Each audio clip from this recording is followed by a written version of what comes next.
दूसरे T20I match में England ने जीत के लिए बहुत ज्यादा छटपटाया, लेकिन तिलक वर्मा ने अकेले दम पर भारत को जीत दिलवाया। तिलक वर्मा धागा खोल दिया भाई। पिछला मैच में अभिषेक शर्मा और इस मैच में तिलक वर्मा, मतलब पिछला मैच में शर्मा जी का बेटा और इस मैच में वर्मा जी का बेटा इंग्लैंड को धागा खोल दिया है। हाँ, 2 विकेटों से ही मुकाबला जीता है इंडिया। बहुत ज्यादा रोमांचक मुकाबला हो गया था, एक समय लग रहा था कि इंडिया इस मैच में बहुत पीछे हो गई है, लेकिन तिलक वर्मा पर डटे हुए थे। ऐसा लग रहा था कि अकेले वो बंदा इंग्लैंड के सारे गेंदबाजों के लिए काफी है, और वही हुआ है।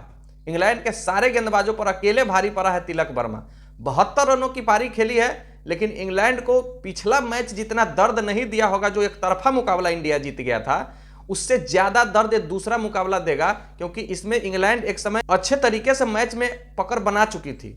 58 रन पर भारत के 2 विकेट से 78 रन पर 5 विकेट गिर गए थे, और वहां से मात्र तिलक वर्मा, वाशिंगटन सुंदर और अक्षर पटेल बचे हुए थे। वहां से ऐसा लग रहा था कि नहीं, अब पार नहीं पाएगा, क्योंकि ब्रेंडन कार्स जो कि आज पहला मुकाबला अपना खेल रहे थे, बहुत गजब की गेंदबाजी कर रहे थे भाई साहब। बल्लेबाजी में भी 31 रन उन्होंने बनाया है ब्रेंडन कार्स, और गेंदबाजी भी गजब का कर रहे थे।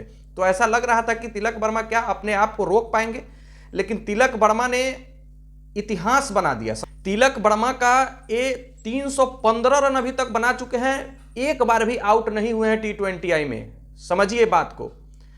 साउथ अफ्रीका में उन्होंने पहला शतक जड़ा, not out 107 run. South Africa में उन्होंने दूसरा शतक जड़ा, 120 रन, नॉट आउट। उसके बाद पिछला मैच में 19 रन, नॉट आउट, और फिर आज दूसरा T20I में 72 रन, नॉट आउट। 4 मुकाबलों से नॉट आउट रह रहे हैं, आउट ही नहीं हो रहे हैं गेंदबाजों से, और मैच को लास्ट तक खत्म करके जा रहे हैं। 315 रन बना चुके हैं, और ऐसा करने वाले वो पहले बल्लेबाज बन गए हैं जो 315 रन बिना आउट हुए T20I में बना दे। सलाम है साहब आपको। और उनका सेलिब्रेशन जो होता है ना मैच जीतने के बाद या 50 लगाने के बाद, हाँ, मम्मी पापा का टैटू बनवाए हुए हैं। एक सपना था उनका भारत के लिए क्रिकेट खेलने का और भारत को मैच जितवाने का, और सपना धीरे धीरे उनका साकार हो रहा है। और तिलक वर्मा ने यह साबित कर दिया है कि हम में कितना पोटेंशियल है। जितना तारीफ किया जाए तिलक वर्मा का उतना कम होगा। 40 रन जीतने के लिए था एक समय जब 8 विकेट गिर गए थे भारत के, और वहां से अर्शदीप सिंह और रवि बिश्नोई के साथ मिलकर के उन्होंने टीम को जीत दिला दिया। दूसरे T20I चेन्नई के चेपॉक स्टेडियम पर खेला गया, और चेन्नई तो रोमांच के लिए जाना जाता है हमेशा के लिए। अंतिम बॉल तक मुकाबला जाता ही जाता है, इसमें कहीं से कोई शक शोभा नहीं है। आज भी अंतिम ओवर में मुकाबला गया। सूर्या कुमार यादव ने पहले टॉस जीतकर गेंदबाजी करने का फैसला किया, जबकि सारे दिग्गज कह रहे थे कि पहले बल्लेबाजी करना चाहिए। और हालांकि सूर्या कुमार गलती किए थे। पहली इनिंग में बॉल आसानी से बैट पर आ रही थी, लेकिन दूसरी इनिंग में बॉल बैट पर नहीं आ रही थी। भारत की तरफ से भी 2 बदलाव हुए और इंग्लैंड की तरफ से भी 2 बदलाव हुए। भारत की तरफ से बदलाव करना पड़ा नीतीश कुमार रेड्डी को, जिनको साइड स्ट्रेन हो गया, और बैक स्पेजम के कारण रिंकू सिंह, मतलब ये दोनों आदमी बिना खेले टीम से बाहर हो गए। पिछला मुकाबले खेले थे, ना बॉलिंग किए थे ना बैटिंग किए थे, लेकिन इस मुकाबले में इन दोनों को चोट के कारण बाहर होना पड़ा। वाशिंगटन सुंदर और ध्रुव जुरेल को अंदर लिया गया। अब रिंकू सिंह और नीतीश रेड्डी के बारे में आप ये कह सकते हैं कि खाया पिया कुछ नहीं और गिलास तोड़ा 12 आना, वही वाला बात हो गया। ना बॉलिंग किया ना बैटिंग किया, और सीधा मैच से बाहर हो गया। मतलब चोट के कारण, इंजरी के कारण बाहर हुआ है, जबरदस्ती बाहर किया नहीं गया है। वाशिंगटन सुंदर चेन्नई के लोकल बॉय और ध्रुव जुरेल को शामिल किया गया टीम में। वाशिंगटन सुंदर का प्रदर्शन हालांकि बहुत अच्छा रहा, बॉलिंग में भी विकेट लिया उन्होंने और बल्लेबाजी में भी कंट्रीब्यूशन दिया, लेकिन ध्रुव जुरेल का प्रदर्शन आज कुछ खास नहीं रहा। फिर से अर्शदीप सिंह अपने पहले ही ओवर में आते हैं और फिल सॉल्ट को आउट करके चले जाते हैं। अर्शदीप सिंह को बहुत बड़ा कॉन्ग्रेचुलेसन, क्योंकि अर्शदीप सिंह इंडिया के तो नंबर 1 गेंदबाज हो ही गए हैं, सबसे ज्यादा विकेट लेने वाले। ICC T20 cricketer of the year चुने गए हैं। हाँ, और ये पहली बार हुआ है इतिहास में जो T20 के किसी गेंदबाज को क्रिकेट ऑफ द ईयर दिया गया हो। इससे पहले जितने भी क्रिकेट ऑफ द ईयर हुए थे वो बल्लेबाज हुए थे। 2024 में सूर्या कुमार यादव थे, 2023 में भी सूर्या कुमार यादव थे, 2022 में मोहम्मद रिजवान थे, लेकिन 2025 में अर्शदीप सिंह को चुना गया है। और अर्शदीप सिंह 98 विकेट के साथ topper highest wicket taker Bharat के बन गए हैं। फिर से इंग्लैंड का विकेट नियमित अंतराल पर गिरने लगा 5 विकेट बहुत जल्द गिर गए, एक ओनली। फिर वही जोस बटलर साहब 45 रनों की पारी खेली, 50 हालांकि उन्होंने नहीं लगा पाए। लेकिन फिर से ब्रेंडन कार्स के तरफ से जो बदलाव हुआ था वो जैकोब बथेल को बाहर बिठाया गया और गुस एटिंगसन साहब को बाहर बिठाया गया। उनके बदले जेमी स्मिथ और ब्रेंडन कार्स को खिलाया गया। दोनों का प्रदर्शन मिला जुलाकर अच्छा रहा। ब्रेंडन कार्स ने गेंदबाजी में 3 विकेट भी हासिल किया है और 31 रन भी बनाया है, जिसके बदौलत गिरते पड़ते इंग्लैंड 165 रन पर तो पहुंच गया। लेकिन ऐसा लग रहा था कि यह भी कोई बड़ा स्कोर नहीं है और भारत आसानी से चेस कर लेगी।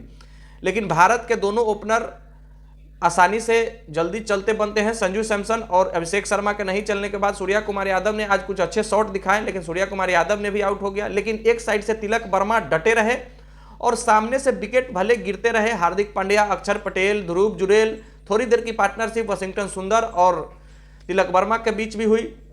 उसके बाद वाशिंगटन सुंदर साहब आउट हो गए। ऐसा लग रहा था कि अब भारत मुकाबला हार जाएगी। दिल धक धक कर रहा था, लेकिन तिलक वर्मा का कुछ और ही सोच था कि नहीं भाई, हमको हर हाल में मुकाबला जीतना ही जीतना है। फिर अक्षर पटेल आते हैं 8 नंबर पर बल्लेबाजी करने, तो ऐसा लगता है कि अक्षर पटेल फॉर्म में है, अक्षर पटेल आसानी से सिंगल डबल खेलेंगे। लेकिन अक्षर पटेल भी बड़ा शॉट खेलने के चक्कर में जब आउट होते हैं तो अकेले पड़ जाते हैं तिलक वर्मा साहब। फिर थोड़ी सी साझेदारी पनपते ही रहती है अर्शदीप सिंह के बीच की। फिर अर्शदीप सिंह वही श्रीलंका वाला हाल कर दिए और आसानी से छक्का मारने के चक्कर में आउट होकर चलते बने। फिर रवि बिश्नोई आए और रवि बिश्नोई ने दिखाया कि हाँ, हम बल्लेबाजी भी कर सकते हैं। भारत की तरफ से जितने भी गेंदबाजी किए सबको विकेट मिला, लेकिन रवि बिश्नोई को छोड़ करके। रवि बिश्नोई को इस सीरीज में अभी पूरे विकेट एक भी नहीं मिले हैं। न पहला T20 में मिला था और ना दूसरा T20 में मिला है। लेकिन उन्होंने जो 10 रन बनाया है वो किसी 2 विकेटों से कम नहीं है। एन मौका पर 10 रन बनाया है और समय समय पर तिलक वर्मा को स्ट्राइक दिया है, जिसके कारण हम इस मुकाबले को जीत पाए हैं।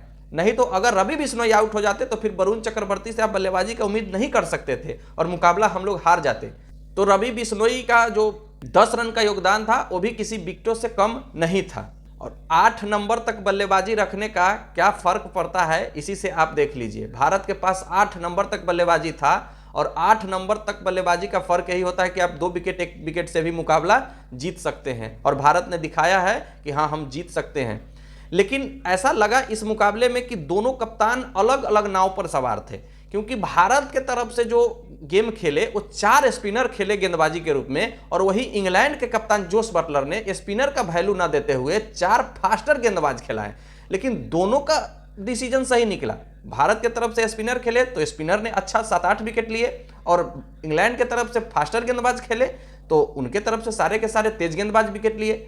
हालांकि जोफ्रा आर्चर को आज टॉर्चर करके मारा है तिलक वर्मा ने। 9 गेंद खेला है जोफ्रा आर्चर का तिलक वर्मा और 30 रन बनाया है और कुल मिलाकर 4 ओवर में 60 रन दिया है जोफ्रा आर्चर ने आज। और उनका कैरियर का सबसे महंगा स्पेल आज के मुकाबले में आया है, दूसरे T20I में आया है जोफ्रा आर्चर का।